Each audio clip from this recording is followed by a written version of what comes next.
is a nice thought, but it's nearly impossible in the current climate.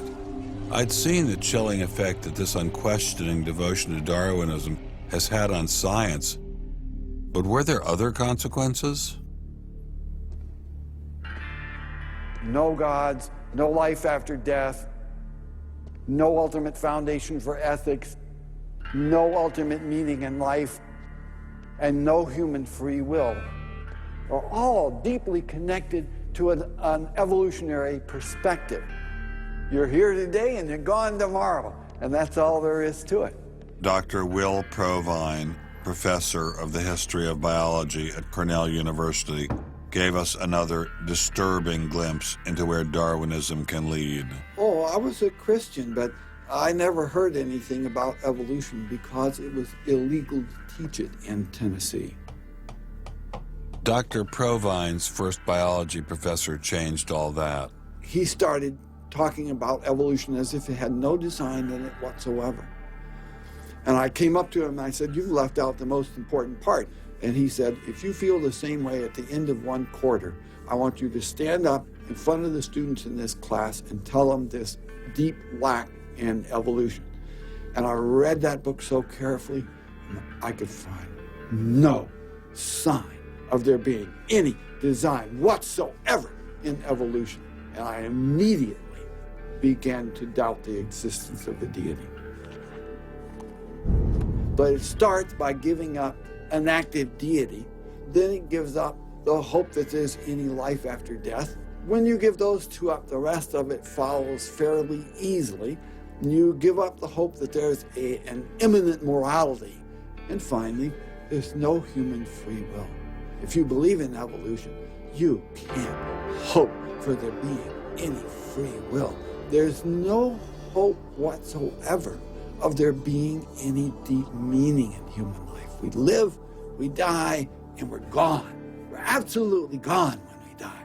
Dr. Provine is no stranger to the prospect of death. Nearly a decade ago, he was diagnosed with a large brain tumor.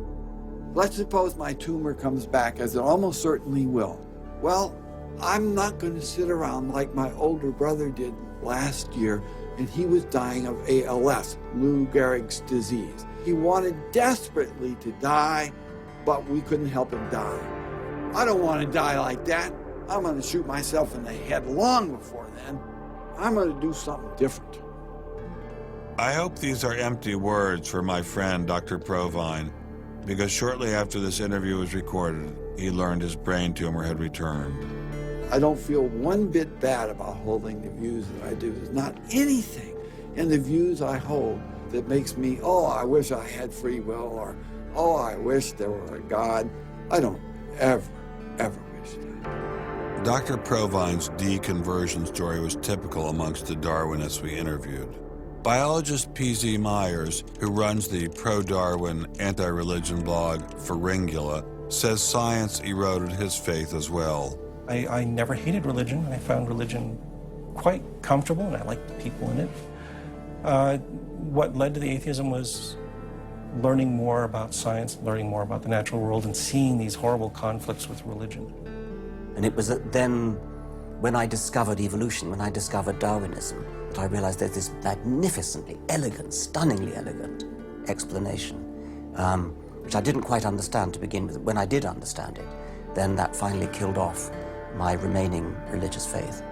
After hearing these stories, I was not surprised to discover that most evolutionary biologists share Professor Dawkins' views.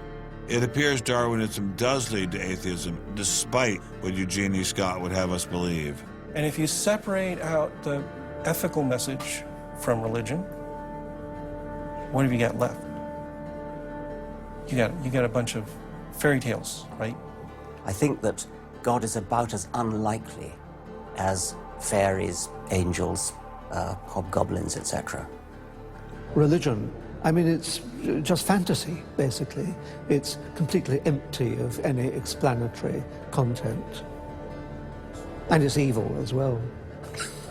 Half the people in this country think that drugs is what you have to regulate to make us safer, and half the people think guns. That's what you got to regulate to make us safer. But I always think if you're going to regulate one thing, that has the most potential to cause death and destruction? Religion. You gotta start with religion, and Religion is an idea that gives some people comfort, and we don't want to take it away from them. It's like knitting. People like to knit. You know, we're not going to take their knitting needles away. We're not going to take away their churches. But what we have to do is get it to a place where religion is treated at the level it should be treated. That is, something fun that people get together and do on the weekend and really doesn't affect their life as much as it has been so far. So, what would the world look like if Dr. Myers got his wish? Greater science literacy, which is going to lead to the erosion of religion. And then we'll get this nice positive feedback mechanism going, where as religion slowly fades away, we get more and more science to replace it. And that will displace more and more religion, which will allow more and more science in. And we'll eventually get to that point where religion has taken that appropriate place as a side dish rather than the main course. But will eradicating religion really lead to a modern utopia? Let me try to imagine that, and let's let history be our guide.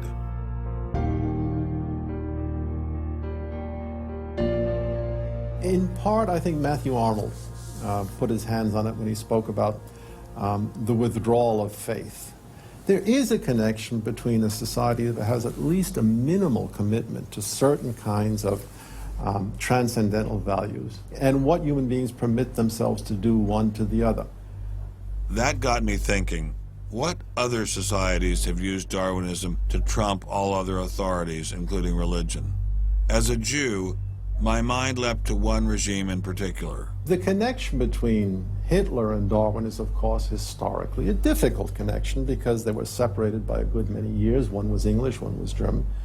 Nonetheless, if you open Mein Kampf and read it, especially if you can read it in German, the correspondence between Darwinian ideas and Nazi ideas just leaps from the page. Of course, you have to add every historical caution. Not everyone who read Darwin became a Nazi. Obviously not. No one is making that case. Darwinism is not a sufficient condition for a phenomenon like Nazism, but I think it's certainly a necessary one. This was a connection I had to explore personally.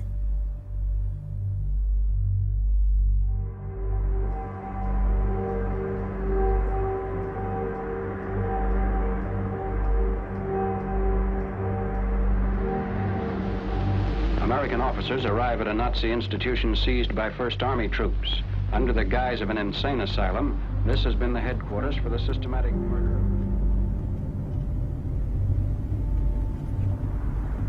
So what is this place? During the Second World War, 15,000 people were killed here. Why were they killed? They were killed because they were people with handicaps. Why kill them? What's the point of killing them? People who were not able to work, people who were not able to live by themselves, that they were useless eaters. Useless eaters. And life unworthy of living. This idea grew up in the 20s. So long before National Socialism, biologists, anthropologists, they thought that maybe mankind could, or the government could interfere into the growth of the population. I see. And they had the utopia that they would have a society without illness and without handicap. Alles Lebensschwache geht in der Natur unfehlbar zugrunde. Wir Menschen haben gegen dieses Gesetz der natürlichen Auslese in den letzten Jahrzehnten furchtbar gesündigt. Wir haben unwertes Leben nicht nur erhalten, wir haben ihm auch Vermehrung gewährt. Die Nachkommen dieser Kranken sahen so aus, die tiefer stehen als jedes Tier. So this was a Darwinian concept? Yes. And also a Malthusian concept, very much Malthusian. Malthusian? Thomas Malthus, who said that there was a shortage of resources, English philosopher, so there was a shortage. Yes, but the Nazis, they relied on Darwin. They relied on Darwin? Yes, Darwin and German scientists. Patients were led down this hallway to Nazi doctors who decided who would live and who would die.